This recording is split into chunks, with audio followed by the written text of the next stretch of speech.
Hi, this is Steve Babb of Glass Hammer. You're listening to Morow.com, the Prog Radio. Hi, this is Fred Schendel from Glass Hammer, and you're listening to Morow.com, the Prog Radio. Morow.com.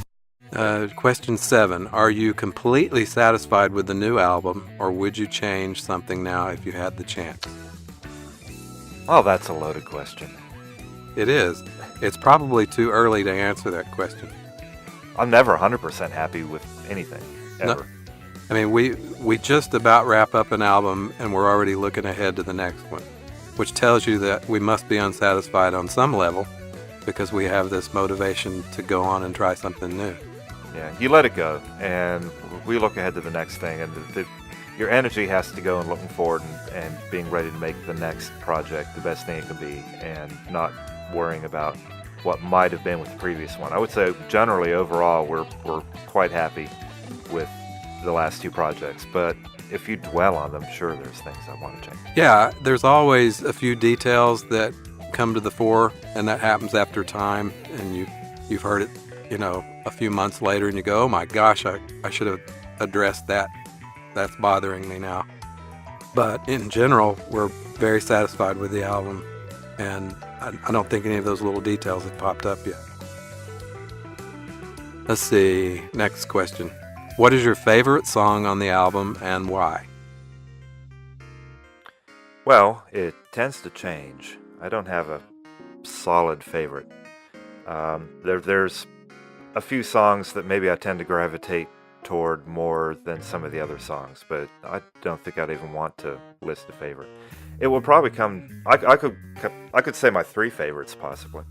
Go for it. Okay, my three favorites would be Nothing Box, Dear Daddy, and She a Lonely Tower. I think those are the ones. Although Salvation Station, I really care for a lot. I mean, I generally like them all, but I think those three jump out because they're different. I like Dear Daddy because it really has a good contrast of loud parts and soft, pretty parts. I like the vocals. I like the introspective lyrics. I think they work. I like She a Lonely Tower because it's just kind of typical Glass Hammer kitchen sink-ism where ideas are coming every 30 seconds to a minute. It kind of changes, but I think everything that it changes to is really cool, and it kind of flows together in a neat way, but it's not a boring piece, and it's a little bit, I don't know, it's different sounding. It's a little more unique, I think, in terms of what we've been doing on these last two albums. So, and then I like Nothing Box just because it rocks pretty hard. It does. It's more aggressive. So. We hear back from our fans frequently, and I think Nothing Box is a favorite because it rocks. And it's got some great melodic parts too. And then She a Lonely Tower is also another favorite for the same reasons Fred just said. I think it changes up so many different ways, and it stays interesting. One Heart's another favorite one for me. I put probably most of the work in on that one. It was written. It's one of those that was an epitaph. Is written during a really difficult time when my wife lost her mom while we were working on the song. So those were the lyrics that if you read along with the lyrics, I think you can kind of get what was going on with that. So that one's kind of special for me. And then, but yeah, I think Nothing Box is a great way to start an album, and the fans seem to really love it. Okay, question number 9 is a really interesting question. And it says, how would you describe the Glass Hammer sound to an alien? I think that you kind of have to fall back on the answer that all you could really do is play it and let it speak for itself. And it's that dancing about architecture answer. It's like, well, dancing about architecture. Talking about music. All we could do is maybe list some of the influences, but even that wouldn't give you an idea. I mean, you could talk about... Yeah, go ahead. You can talk about the Yes, ELP. Yeah, that's what I was going to say. It obviously sounds like Yes, doesn't it? Yeah, exactly. There you go. Just play. And aliens would know what that was. And it could, maybe this is lost in translation. Maybe the question is, how would you describe it to somebody that's not familiar with it? Or maybe He actually means describing it to an alien. An alien. And Does the alien understand anything about music? I think we have We to. might have to start with that Yeah, part I think he first. knows who Yes is. Okay. It So- sounds like yes, only sometimes with Keith Emerson playing keyboard. Yeah, that's it. 10. Why is this the best glass hammer ever, or why not? And Because it's the most recent. That's why. because it is the most recent, I'll tell you what I think the best album Glass Hammer, the best ever is. It's to me, and it goes back to an earlier question. It's the one we haven't written yet, Yep. and It's the next one. it's the next one, because that's what we're excited about. Now, Yes. I, of course, we're excited that we just released this, and we're excited that we're getting great reviews on it, and hopefully, and we'll talk about this later, we'll get to go play some of it someday. But the excitement is all out in front of us, not what's behind us. Does that make sense? I hope that makes sense.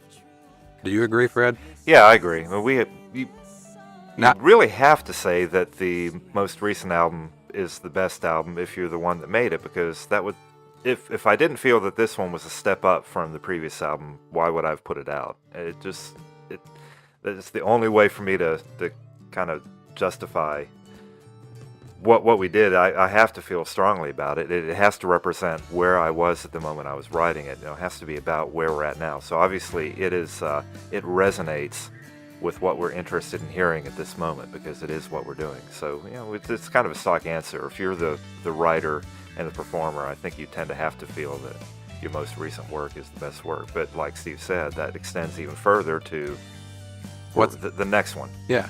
I mean, sonically, as an audiophile, I definitely hear improvements. I think we pushed it, and I think it sounds better than previous works. Compositionally, it's too early for me to make that judgment yet. But I think there's definitely a better integration of the two new members into it, yeah, and that's a big deal. Yeah. They sound more comfortable in their roles, I think, as singer and guitar player. And our erstwhile drummer, who doesn't get a lot of mention. He No. did a good job, too, I think. Okay. Question 11. Will there be a European tour soon?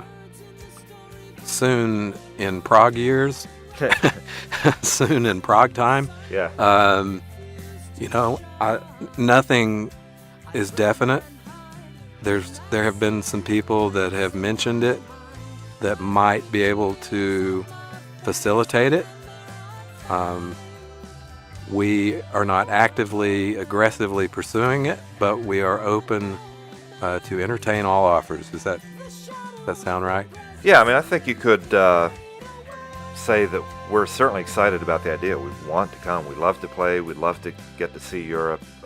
It just has to be feasible, but we want to do it. Yeah, we think it would be a success since we've never really toured anywhere. We just do a few shows every couple of years, and we've had a pretty good audience in Europe for the last nearly 20 years, 18 years at least. And so here's a band that's been around for 18 years with a European audience that has never played Europe. I think people would come out to see us. Yeah, I think we fit European sensibilities better to a certain extent. That's the impression that we seem to get about our audiences, that we would probably be well received. And now that we have a solid 5-piece band, we don't have to try to worry about backup singers and string sections and all that kind of thing. It's certainly logistically a little easier to pull off. But we've had our hopes up before and things didn't materialize. We'd like to. It'd be nice to think that in a few months that we're back on your program giving you some dates. That would be incredible. And so we hope it happens, and we'll just have to wait and see. Question 12. Any plans for a DVD? Well, we've done 3 DVDs with an earlier incarnation of the band, and I think it would be overkill since we have no live shows planned at the moment, though Fred's had some interesting ideas about, a bonus DVD that could be released with the album. Yeah, hopefully when we sit down to start working seriously on the next project, we'll really document the process of recording it. We had little bits of video that we did for this one that we posted on YouTube and little teaser things. But that's one of the things that Spock's Beard does that I always thought was kind of cool. It's a nice bonus for their fans, is to be able to release more or less a full-length documentary for just about every album they did, and really get to see behind the scenes and the recording of it. So that might be neat. We've even tossed about crazy ideas like making the next album a DVD, actually literally doing some kind of a video album project where we perform the entire thing on camera and put that out as an album. But who knows? But if the opportunity presents itself, certainly if we go out and play shows, we'll try to videotape them, and if we do well and if the videotape looks good, there will be a DVD. Otherwise not, unless we come up with some kind of weird fancy idea to do a concert, like a video only, camera only concert or something, and film that. Who knows? Last question. Further plans, this is question 13. Further plans or remarks you would like to make? To wrap this up, we thank you for having us on your program. And thank you. Appreciate it. For supporting us through the years. And thank you to your listeners for coming to our Facebook page and our forum on our website, www.glasshammer.com, and saying nice things. So we really appreciate the fan support and the support from radio, and that's a big deal to us. And then as far as anything else, we're taking a little break right now, kind of dabbling with writing a little bit or thinking about what we might do next. And it's probably too soon to say anything about that yet, but just, I guess we'd ask your listeners to stick with us to see what happens next. And just wait for the next thing, because we promise it'll be the proggiest prog that ever progged in the history of prog. There might even be a 3-hour song. Oh my gosh. Yeah. All right. Well, thanks again.